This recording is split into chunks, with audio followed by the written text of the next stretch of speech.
कौन नहीं जानता है इतिहास प्रसिद्ध मेवाड़ की वह घटना, जब भारत के आन बान शान के प्रतीक मेवाड़ के राणा वंश की रक्षा करने के लिए उस परिवार के अंतिम चिन्ह को मिटाने की जो साजिश हो रही थी, उसको बचाने के लिए पन्ना भाई ने भी अपने स्वयं के पुत्र की परवाह के बगैर उस समय के राजकुमार की रक्षा की थी। और मुझे लगता है कि ये उदाहरण हम सबके सामने है, जिसके कारण हमारा ये देश आने वाले संघर्षों के योग्य बना और फिर स्वाधीन भी हुआ। कृष्ण कन्हैया की कहानी आप सबके सामने है, कथा आप सबके सामने है, घर घर में गाई जाती है। तो जो भूमिका मां यशोदा की थी वही भूमिका में आप भी हैं। और आपको आज के दिन पर प्रधानमंत्री मोदी जी के उस विजन को 2047 में भारत विकसित भारत होगा, तो विकसित भारत कैसा होगा? विकसित भारत के समय मंच में बहुत सारे लोग पता नहीं किस स्थिति में होते हैं। आप में से बहुत सारे लोग किस स्थिति में होते हैं कुछ नहीं कहा जा सकता, लेकिन जिसकी आप सेवा कर रहे हैं इनके हाथों में कमान होगी, कमान इनके हाथों में होनी है। उस समय की वर्कफोर्स यह होगी, यह अगर सुपोषित है तो भारत समृद्ध होगा, अगर यह आज स्वास्थ्य की दृष्टि से विकसित है तो भारत विकसित होगा। कोई भारत के विकसित होने के मार्ग में बैरियर नहीं बन सकता। अंतर विभागीय समन्वय की ताकत क्या होती है? यह ताकत हम लोगों को इंसेफ्लाइटिस जैसी बीमारियों को प्रभावी नियंत्रण करने से जो परिणाम आए हैं उसके माध्यम से भी हम देख सकते हैं। याद करिए, यही सीजन हुआ करता था, यही सीजन हुआ करता था। 1 वर्ष से लेकर के 15 वर्ष तक के बच्चे इसी सीजन में हजारों की संख्या में इंसेफ्लाइटिस की चपेट में आते थे। उनमें से 60% की मृत्यु हो जाती थी। जो 40% बचते थे उनमें भी आधे बच्चे ऐसे होते थे जो शारीरिक और मानसिक दिव्यांगता के शिकार हो जाते थे, पूरा जीवन उनका खराब हो जाता था। और बामुश्किल कुछ बच्चे अगर बच भी गए तो परिवार को इतना जूझना पड़ता था, बड़ी वैसी स्थिति होती थी। यही सीजन था। लेकिन 2017 में जब सरकार आई तो हम लोगों ने एक काम किया, अभियान चलाया था। आप देखते होंगे वर्ष में आज भी संचारी रोग नियंत्रण का अभियान चल रहा है। 15 दिन एक कार्यक्रम चलता है, 15 दिन दस्तक अभियान चलता है। मैं इन साल भर में 3 बार ये अभियान चल रहे हैं। और परिणाम क्या है? जिस इंसेफ्लाइटिस में 40 वर्ष में 50,000 बच्चों की मौत उत्तर प्रदेश के अंदर हुई, आज वो इंसेफ्लाइटिस पूरी तरह समाप्त हो गया है, पूरी तरह समाप्त हो गया है। और याद करिए, इन 40 वर्षों में जिन 50,000 से अधिक बच्चों की मौतें हुई, कौन उसके लिए जिम्मेदार है? आखिर वे बच्चे भी तो अगर जीवित होते तो आज उत्तर प्रदेश के विकास में अपना सहयोग दे रहे होते। उनकी प्रतिभा और ऊर्जा का भी उपयोग हम कर सकते थे। न जाने कौन व्यक्ति कितना प्रतिभाशाली उनमें से होता, लेकिन नहीं, वे बच्चे कालकल्वित हो गए, असमय कालकल्वित हो गए। दोष उनका क्या था? दोष सिस्टम का दोष था, जिन्होंने इसके लिए अवेयरनेस का कार्यक्रम नहीं चलाया।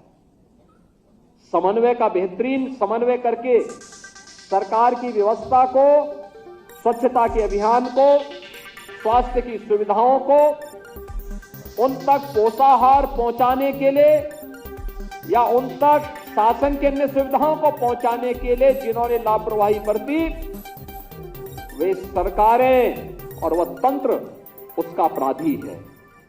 एक नहीं, 50,000 से अधिक बच्चों की मौतें हुई थी इंसेफ्लाइटिस। पिछले 5-7 वर्षों में जो प्रयास प्रारंभ हुए उसके परिणाम भी आए हैं। नेशनल फैमिली हेल्थ सर्वे जब हुए थे 15-16 की तुलना में जब यह 19-20 में हुए, तो इसमें जो आंकड़े आए हैं, आप आंकड़ों को नोट करेंगे, बड़े चौंकाने वाले आंकड़े हैं। और चौंकाने वाले इसलिए हैं क्योंकि कार्य इससे अच्छा हुआ है, लेकिन आंकड़े अभी भी कम आ रहे हैं। इसको और बेहतर हम कर सकते हैं, क्योंकि कई जगह बहुत अच्छा काम हुआ है। इसमें एनीमिया का जो स्तर है बच्चों में, वह 5.1% से 1%, ये इतना, यानी इतना इसमें नियंत्रण में आया है। स्टंटिंग में 6.6% का सुधार हुआ है। और अल्प वजन में आप देखते होंगे, बच्चा जो है, जो निर्धारित उसका वजन पैदा होते समय होना चाहिए, जब उससे कम वजन का होता है, ये प्रीमेच्योर डिलीवरी में के कारण हो सकता है, अन्य कारणों से हो सकता है, कुपोषण के कारण होता हो, लेकिन उसको सही वजन तक पहुंचाने के लिए किए जाने वाले प्रयास, इसमें भी जो प्रयास हुए हैं, इसमें 7.4% और सूखापन के कारण, सूखापन में भी 0.6% का सुधार करने में सफलता प्राप्त हुई है। यानी यह नेशनल फैमिली हेल्थ सर्वे के आंकड़े बताते हैं। इसके साथ ही शिशु मृत्यु दर, यह 61 से घटकर के 38 हुई है, और मातृ मृत्यु दर 201 से घटकर के यह 167 हुई है। ये आंकड़े बताते हैं कि जो स्मार्टफोन आंगनबाड़ी कार्यकर्तियों को प्राप्त हुए हैं, उन स्मार्टफोन का बेहतरीन इस्तेमाल करके डाटा अपलोड करना। ये डाटा अपलोड अगर आप करेंगे, तो डाटा अपलोड करने के कारण ये आंकड़े आपके सुधार आएंगे। क्योंकि मैं देखता था अक्सर, एक चीज को मैं अक्सर अनुभव करता था, वो अनुभव ये करता था, क्योंकि उत्तर प्रदेश की अर्थव्यवस्था को लेकर के भी इस प्रकार के डाटा को लेकर के अक्सर विवाद होता था।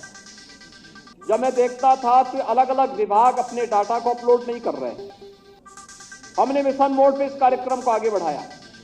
परिणाम है, हर एक सेक्टर में सुधार होता हुआ दिखाई दिया, और अब भारत सरकार की साइट पर भी उत्तर प्रदेश के बेहतरीन आंकड़े, उत्तर प्रदेश को भारत के विकास का बैरियर नहीं, बल्कि भारत के विकास का ग्रोथ इंजन के रूप में उत्तर प्रदेश को जाना जा रहा है। क्या उत्तर प्रदेश में क्षमता, उत्तर प्रदेश कुछ कर सकता है। पिछले 6-7 वर्षों में हमने 18,000 से अधिक आंगनबाड़ी केंद्र बनाए हैं, लेकिन बाकी जितने बचे हैं, इन सबको हम एक साथ बनाने की तैयारी करें। क्योंकि यह देखिए, आज जो बच्चा कुपोषित है, यह जब तक कुपोषित रहेगा तो समाज के सामने चुनौती रहेगी।